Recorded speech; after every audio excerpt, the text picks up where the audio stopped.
जो भी बोल ले करके जेल कैसे भेज दिए? देखिए ये तो अन्य धारा है ऐसी कोई बता रहे हैं। SC ST एक्ट तो है। SC ST एक्ट तो कैसे लगेगा? आपने भी पढ़ा है, मैंने भी पढ़ा है। SC ST एक्ट में अकेले में नहीं, केवल अकेला नहीं, किडनैपिंग है। किडनैपिंग तो हो ही नहीं सकती। वीडियो फुटेज जो बता रही है साथ में ग्वालियर से आ रहा है, ये तो आप विवेचना में ही वो बिंदु विवेचना से पहले जेल नहीं भेजना चाहिए था। मेरा ये है तो आपके द्वारा पहले भी बताया गया कि भाई विवेचना करने पूर्ण, उसके बाद जेल भरा। आज अगर आप FIR कराएंगे तो उनको जो जेल भेजा है, कस्टडी पीरियड है, उसका खामियाजा कौन भुगता है? उसमें जो प्राथमिक एविडेंस आए हैं उसको पकड़ के नहीं जा रहा है वो व्यक्ति। जो प्राथमिक एविडेंस है वो ये कह रहे हैं, सीसीटीवी फुटेज ये बता रहे हैं। दूसरा चीज अभी है कि दमोह के पास में कॉर्नर पर से जाटव का है, उसमें गाड़ी भी लगी है, आपके पास बिल्कुल वीडियो फुटेज है। उसमें मकान में भी आग लगाई, घर में घुस के मारपीट की, आधा गाँव खा गई।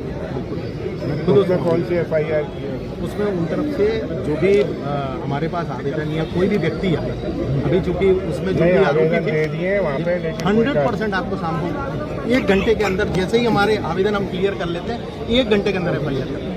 ये हमारा एक आवेदन पेंडिंग है, वो पेंडिंग है।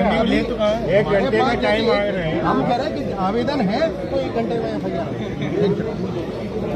मतलब जो ब्राह्मण मुर्दाबाद के नाम लगे उसको आप ज्ञापन हम देके उसमें कार्रवाई की होगी। उसमें उसी के फुटेज में प्रॉपरली मिल जाए, फिर प्रॉपर। आज देखिए, एक होता है कि सोशल मीडिया पे होना और एक होता है कि अपन साक्ष्य के रूप में। मैं एक बार बताऊँ, आपके ब्राह्मण मुर्दाबाद या ठाकुर मुर्दाबाद पर कोई एप्लीकेबल नहीं होगा। केवल ज़्यादा से ज़्यादा कोई छोटा मोटा सेक्शन इम्पोज होता है। लेकिन SC ST एक्ट ऐसा हथियार है जिसमें कम से कम जांच पड़ताल करके ही लगाया जाना चाहिए। स्टूडेंट्स की, कर्मचारियों की लाइफ खराब हो जाए तो सही बात है। पहले भी इस मामले पे आपको मालूम है सुप्रीम कोर्ट ने जब डिसीजन दिया था कि जांच के बाद ही दर्ज होगा, लेकिन जांच हुआ ही नहीं। कोर्ट ने फिर उसको रिवाइव कर दिया, कैबिनेट ने रिवाइव कर दिया। पड़ेगा वेदर इट कैन बी और इट कुड बी इम्पोज्ड और नॉट। और उसमें ग्रेविटी की भी बात, ग्रेविटी इसमें कहना है, ग्रेविटी उसकी इंजीनियरिंग नहीं है, 8 दिन भर्ती होता है। आप तो कानून के पूरे जानकार हो भाई साहब। हमारा तो इसमें हमारा आवेदन ये है कि आप पूरी जांच और इन्वेस्टिगेशन करके बिल्कुल। दूसरा उस गौरव वाले मामले में जो वहाँ हुआ है उसमें हमें उसमें हमें FIR चाहिए आपसे। आप अंदर आ जाओ, मैं आपको बता देता हूँ। नहीं उस मामले की मैं पूछ लेता हूँ PI से। आवेदन आ गया क्या? कि मैंने सुबह ही बात की, तो आवेदन आ जाए मैं कल करा दूंगा, उसमें कोई दिक्कत नहीं। तो कल कराना ही, वो तो आगजनी का तो कराना ही कराना है।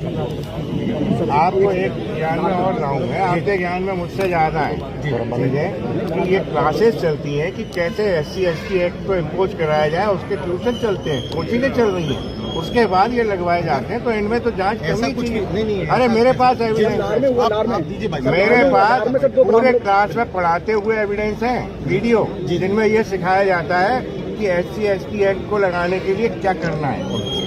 और आप देख लीजिए, होता भी वही है कि एक आदमी नहीं आता, कभी भी पूरी भीड़ आती है। आतंकवादियों की तरह थाने का घेराव होता है, उसमें बच्चे, महिलाएं सब शामिल होते हैं और आप दबाव में आके केस दर्ज करते हैं। और हम यहाँ पे खड़े होके ज्ञापन दे चुके लोग हमारे, उसके बाद कोई FIR दर्ज नहीं होती। तो हमारा आग्रह यही है आपसे कि आप